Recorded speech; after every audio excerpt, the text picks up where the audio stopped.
Dear students, up to this lecture, we have discussed about the various aspects of the ecosystem. Now, the first point which we are going to discuss is the source of the nutrients. As we know, all the living organisms require nutrients, and these nutrients, mostly 8 of them elements are relatively required in the larger amount.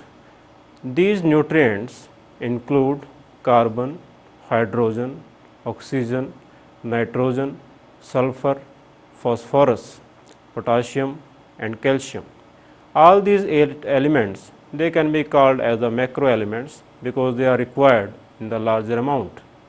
The living organisms get the nutrient elements from the biosphere components, और biosphere components जैसा कि आप जानते हैं कि हमारे biosphere के 3 components हैं. The first component that is lithosphere. Lithosphere के अंदर मोस्टली सॉइल और उससे रिलेटेड कंपोनेंट्स आते हैं. Then the second component is hydrosphere.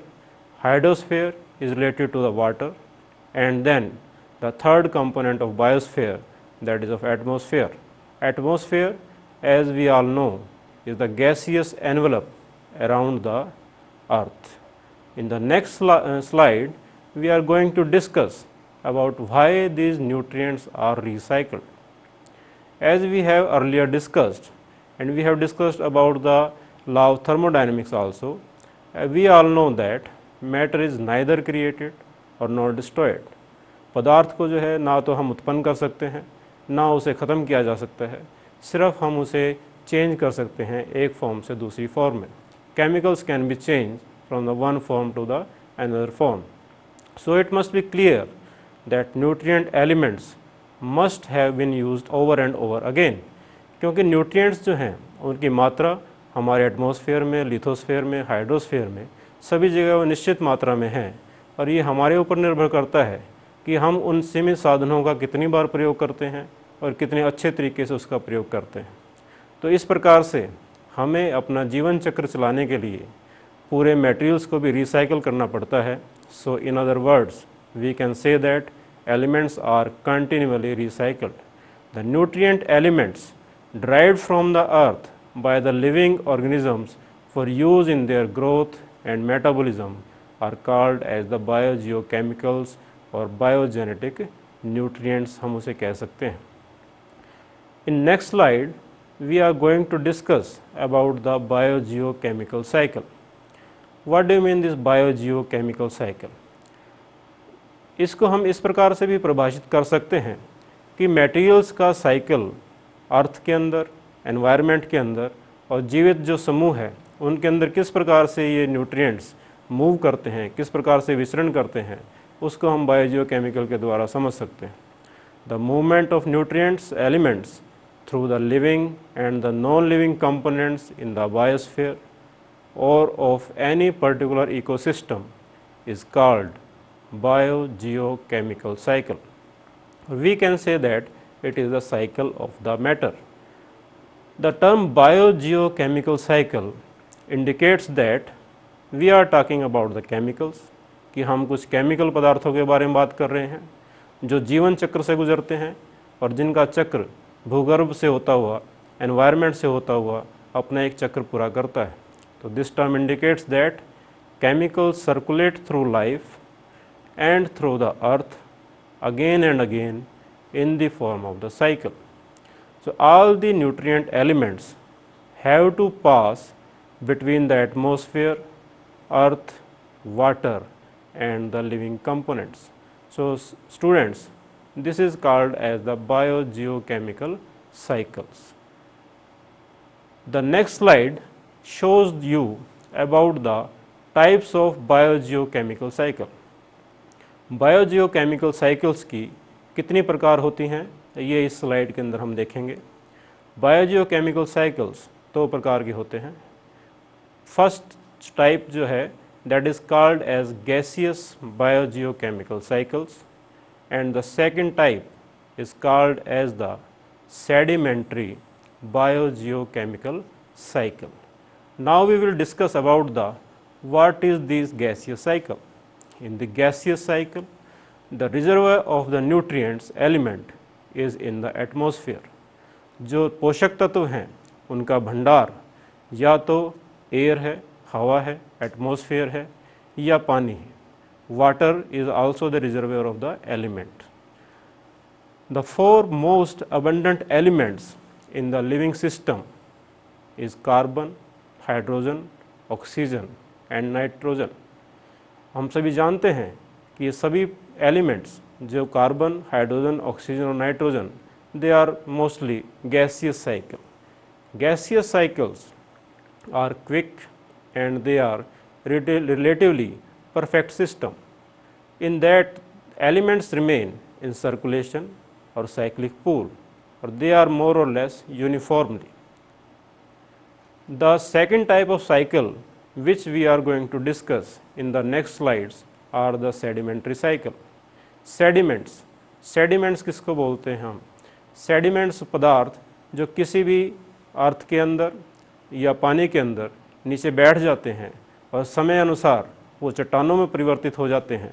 ये एक तरह से हम कह सकते हैं कि वो जीवन चक्र से बाहर हो जाते हैं कुछ समय के लिए और फिर प्राकृतिक कारणों से वापस इस चक्र में एंटर करते हैं, वापस इस चक्र में आते हैं। तो इसको हम सेडिमेंट्री साइकिल बोलते हैं। In the sedimentary cycles the reservoir for the nutrient element is in the sediments of the earth के अंदर चट्टानों की फॉर्म में, पार्टिकल्स की फॉर्म में वो प्रेजेंट होते हैं। तो elements like phosphorus, sulphur, potassium, calcium, these all elements have the sedimentary cycle. The sedimentary cycles are very slow as compared to the gaseous cycle. They are less perfect system because some of the material always remain outside of the cycling system. So these elements may get locked in the reservoir pool, and the element locked in the reservoir pool, they are not available for the living system. So they can go out of circulation for the long periods. Students, the next point which we are going to discuss about the internal nutrient cycling. The internal nutrient cycling is composed of the three steps. The first step of the internal nutrient cycling is the regeneration. As we all know, soil is the reservoir of all the nutrients. जितने भी पोषक तत्व पौधों को चाहिए अपना जीवन निर्माण के लिए, वो सभी हमें सॉइल के अंदर मिलते हैं, मिट्टी के अंदर मिलते हैं, और वहाँ ये सभी पोषक तत्व दोबारा से बनाए जाते हैं और सॉइल जो है इनको अपने अंदर स्टोर करके रखती है, अपने अंदर छुपा कर रखती है। तो रीजनरेशन क्या है? Regeneration of the nutrient is done by the decomposers. Decomposers जैसे बैक्टीरिया, फंजाई या एक्टिनोमाइसिटीज़, ये तीनों तरह के डीकम्पोजर्स डीकम्पोजिशन के द्वारा लार्जर कंपाउंड्स को स्मॉलर कंपाउंड्स के अंदर ब्रेक डाउन कर देते हैं और ये स्मॉलर कंपाउंड्स प्लांट्स दोबारा से यूज़ करते हैं। So this process is called as the regeneration, यानी एक बार पुनः निर्माण करना रीजनरेशन कहलाता है। So nutrients are stored in the soil for their reutilisation. पौधे जो है इन्हीं न्यूट्रिएंट्स का दोबारा इस्तेमाल करते हैं। They absorb these amounts in the large amount from the soil. The process of nutrient regeneration and absorption occurs simultaneously, and this is the dynamic state of nutrients in the soil is maintained. So the process of transfer of nutrients from the soil through the absorption of plants is termed as the uptake.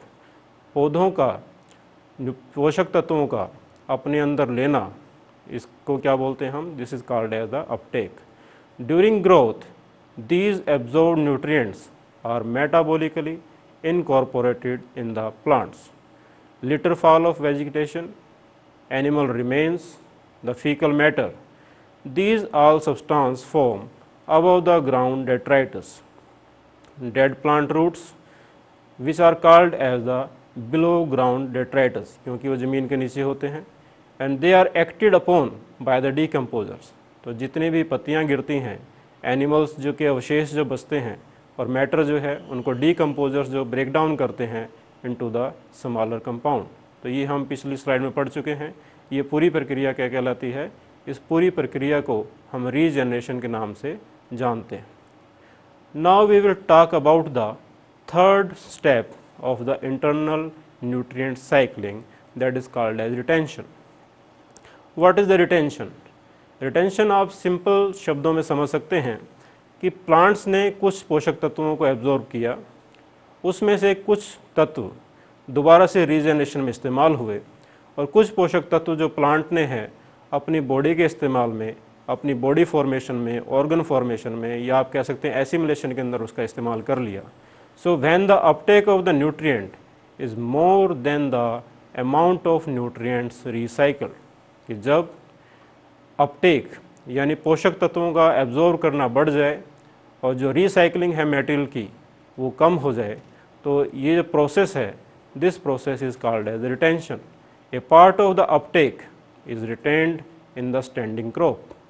This retention of nutrients in the standing crop results in the increase in the nutrient content of the ecosystem, and this will result in the increase of the biomass. So retention is the equal to the difference between the uptake of the material and the recycling of the material. The rate of nutrients uptake, recycle and retention vary greatly in the different ecosystem.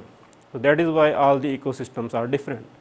The amount of different nutrients, weight of biomass or soil can be determined by the various type of chemical method. In the next slide, which you are seeing, that is of the nitrogen cycle, which has been shown you. As we know that nitrogen is present into the elemental form and it has to be converted into the usable form, that is into nitrogenous compound.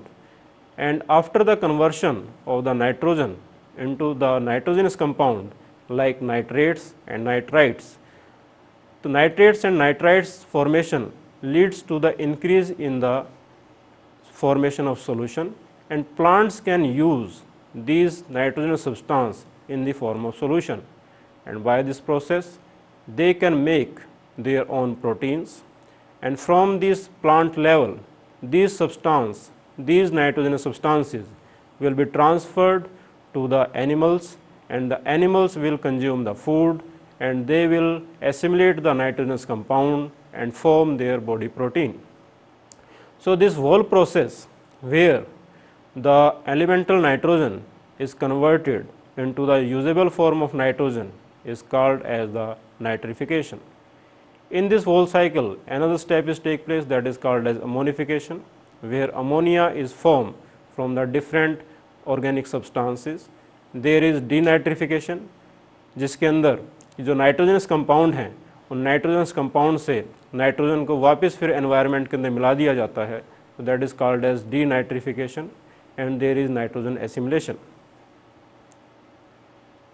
In nitrogen cycle, we all know that nitrogen is the 78% of the atmosphere and it is in the gaseous form, and it has to be transformed into the usable form of the organism so that all the organisms can use.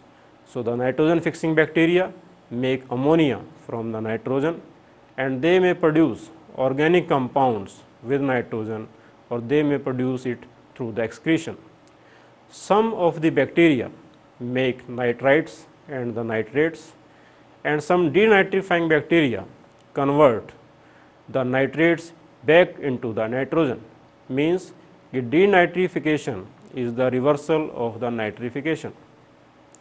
Nitrogen is also the component of the fertilizers. High ammonia or nitrates in a stream or pond means that there is probably some nutrient source flowing into it, such as animal waste and the fertilizers. Plants and animals need the nitrogen to make proteins and the enzyme, and as we all know that proteins are the one of the most important part of animal body, because they are the part of the enzyme, they are the part of the muscles, they are the part of the different types of structures.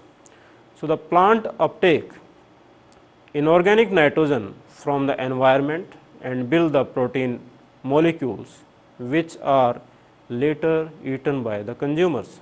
You have already studied about the plants and the consumers relationship in the previous lectures. Nitrogen fixing bacteria change nitrogen into less mobile and more useful form by combining it with the hydrogen to make ammonia, and they use to build amino acids. Some of the members of Leguminosae family have the association with the nitrogen fixing bacteria in the form of nodules, and these nodules help in the formation of nitrogen fixation. So, the nitrogen cycle can be summed up into the three processes. The first process is called as nitrification, that is oxidation of ammonia into the nitrites and the nitrates. The second step is the denitrification, where nitrates are converted into the nitrogen, and the third step is ammonification, where the nitrates are converted back into the ammonia. In the next slide, we will discuss about the ammonification. As we all know, all the animals excrete nitrogenous waste, and these nitrogenous wastes are urea, uric acid and the ammonia. The urea and uric acid, they are the less toxic form of the nitrogen substance, and they are converted into the ammonium compound. And the carbon dioxide, this whole process is done by a bacteria, and the name of that bacteria is the Bacillus ramosus, Bacillus vulgaris and some other fungi.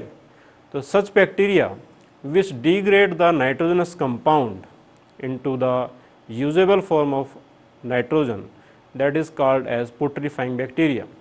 तो ये bacteria जो nitrogenous waste substance को ammonia में convert कर देते हैं, इन bacteria को हम अमोनीफाइंग बैक्टीरिया या पुट्रीफाइंग बैक्टीरिया बोलते हैं, और ये जो प्रोसेस कहलाता है इसे हम क्या बोलते हैं, this is called as ammonification. So they also decompose the nitrogenous compound of the dead animals and the plants into the ammonium compound.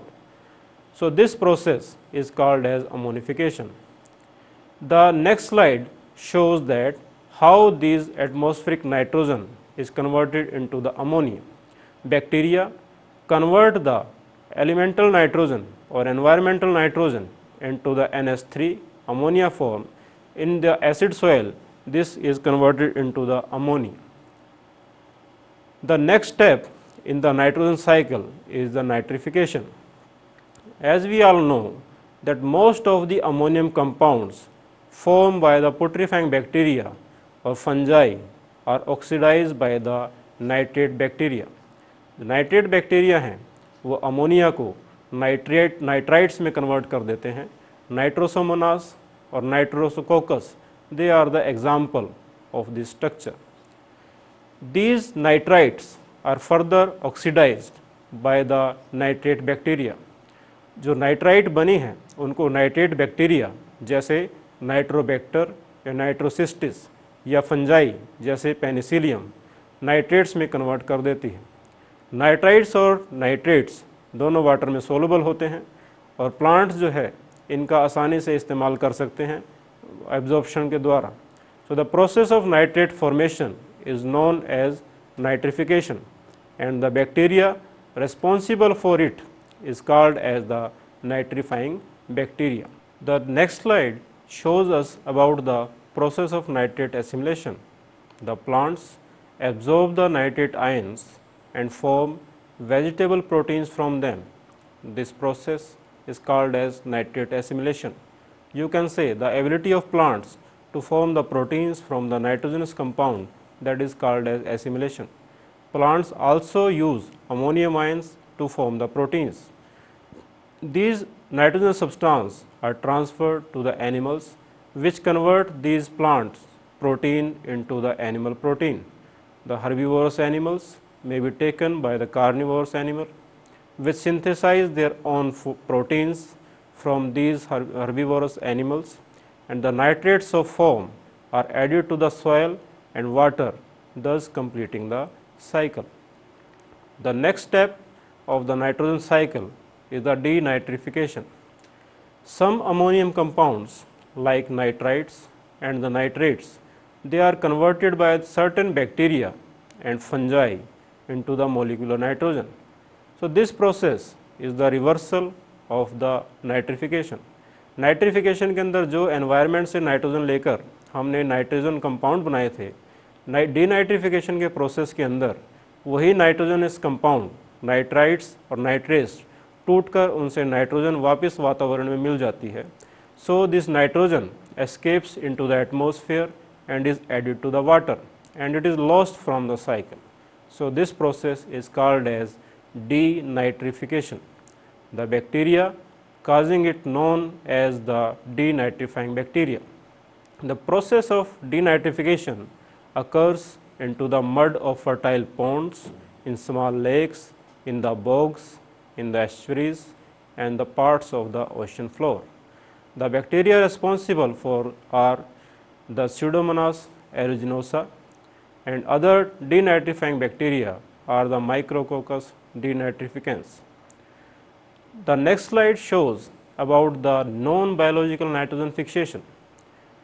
जीवित ऑर्गेनिजम्स के बजाय वातावरण के अंदर भी लगातार नाइट्रोजन फिक्सेशन होती है, लेकिन ये हो सकता है काफ़ी कम मात्रा में होती हो. तो ये जो नॉन बायोलॉजिकल नाइट्रोजन फिक्सेशन है, that occurs in the atmosphere. Atmospheric nitrogen is converted into the nitrous oxide by electrical energy of lightning and by natural ionizing radiation. These processes are respectively called as the electrochemical and photochemical fixation, because here electrical energy or you can say the light is utilized for the non-biological fixation. So, it is the electrochemical or photochemical fixation. Nitrogen dioxide is brought down by the rain and these compounds which are dissolved in the water, they are used by the plants. The chemical fertilizers factories produce ammonia by combining nitrogen and hydrogen under high atmospheric pressure and the temperature. So, this fixation is called as the industrial nitrogen fixation. Students, the next slide shows you the working of nitrogen cycle into the environment. You can see there are plants. These plants are assimilating the different substance. There are denitrifying bacteria which are making nitrites and nitrates into the nitrogen. There are nitrifying bacteria which are forming nitrites and nitrates. There are ammonification process which is done by the different type of bacteria. There are certain decomposers. These decomposers are making the complex organic compound into the simple organic compound. So, all these components are working reciprocal to each other and they are part and parcel of the nitrogen cycle in the atmosphere. So, we have discussed about the one of the gaseous cycle. Now, we will move towards the sedimentary cycle and we will talk about the phosphorus cycle in the how it works in the environment and how it in the process various processes take place in the phosphorus cycle. The phosphorus cycle is the one of the important cycles and we all know that phosphorus is the major component of the nucleic acid, because it is the backbone of all the nucleic acid, nucleotides, etc. It is a component of the phospholipids, it is a component of the ATP. So, these are the very important biomolecules which are necessary for the functioning of a animal, functioning of a plant. So, this cycle does not involve movement through the atmosphere, hence it is classified into the sedimentary cycle. The phosphate ions are the only usable form of the phosphorus. The major source of the phosphorus in the ecosystem is the weathering of the rocks. Due to the various environmental factors, the rocks goes on weathering and they break down into the smaller particle and they become the part and parcel of the soil. The organisms use this phosphorus for the phospholipids and they become the part of the cell membrane. Phosphorus is a part of nucleic acid and ATP, as we have discussed earlier. Apart from that, phosphorus is also an important part of the bone. So, plant pick up and dissolve phosphorus dissolved phosphorus from the soil and they use it into their metabolic form and they assimilate it. The decomposers play an important role in the phosphorus cycle as usual. They decompose the compounds which contain phosphorus and release the phosphorus again to the atmosphere. So, decomposers return phosphate to the soil by decomposition of the detritus. People put lots of phosphate in the soil when they apply fertilizer. If it is applied too heavily or at a wrong time, that much of it runs into the stream and this causes to eutrophication. The phosphorus compounds are leached from the rocks and minerals and they are usually transported into the aqueous form, and from there they are taken in and incorporated by the producers by the process of metabolism. These chemical substances like nucleotides, like phosphorus compounds, like some of the proteins, they are passed to the consumers and they are returned to the environment by the decomposition. Students, this is the slide which shows you the functioning of the phosphorus cycle in the environment. At the one corner of the diagram, you can say that there is a machine which is engaged into the mining process. Mining process के अंदर ये लगातार चट्टानों को तोड़कर जो phosphorus चट्टानों के अंदर मिला हुआ था उसको वापस ये एनवायरनमेंट में ऐड करता है, and by the help of the rain, with the help of some other process, with the help of some rivers, with the help of some other means, these phosphorus is added into the atmosphere. You can say that there is a cropland where the human beings are working and these plants are utilizing these phosphorus compound. So, plants जो हैं वो producers हैं, वो उस phosphorus का इस्तेमाल कर रहे हैं और that phosphorus is transferred to the animals of the different categories. Apart from that, you can say that some animals, they are eating plants and the phosphorus is also adding to the system with the help of some erosion apart from the mining. So, some of the phosphorus is going to the ocean, some of the phosphorus is going to the ponds, and in the ponds algae is growing there, and these algae is consumed by the smaller animals and then by the larger animals, and after that these organisms they deposited either in the soil or in the water bodies, and ultimately they convert into the sediments and eventually become as the rock. So, after the formation of rock, they are not the part and parcel of the phosphorus cycle. So, that becomes a outside matter.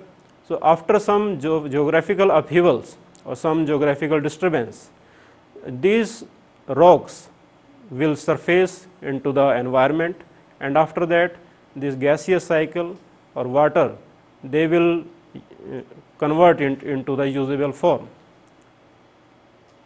There is another slide which is also showing the phosphorus cycle in a more simple way, that there are some plants, from there are some animals, and there are some fungi like agaricus, they are decomposers.